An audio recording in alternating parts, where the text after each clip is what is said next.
À l'image de cette photo, la capitale guinéenne, aujourd'hui appelée Conakry, était un très grand village. D'année en année, c'est un village qui est devenu une très grande ville. Ce samedi, l'histoire de cette capitale a été retracée à travers un panel animé par des doyens de la ville, une façon pour eux de marquer les esprits de la jeune génération.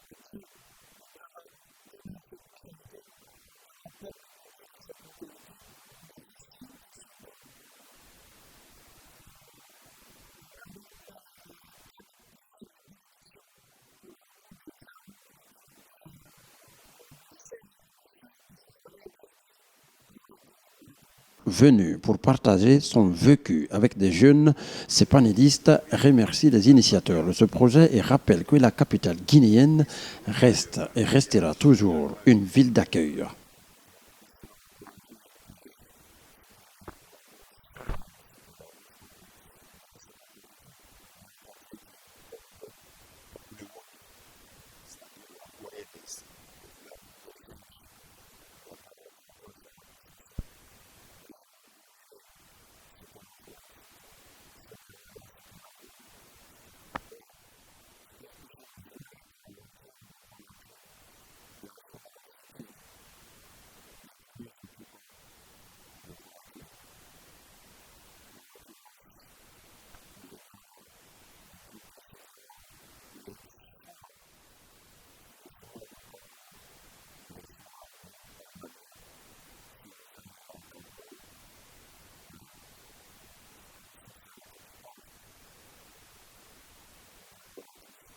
En collaboration avec le département des affaires religieuses, ces hommes et femmes restent unanimes que l'histoire de cette capitale doit être enseignée. Absolument, c'est un haut fait d'armes de notre pays et il est important de savoir la raison pour laquelle Conakry a été érigée en capitale.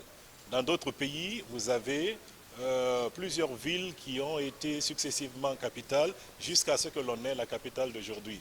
Dans notre pays également, c'est le cas. Dubrika a commencé et Conakry est venu par la suite. Mais depuis que Conakry, la presqu'île de Tumbo, a été donc érigée en capitale, ça l'est encore et il est important de pouvoir l'enseigner.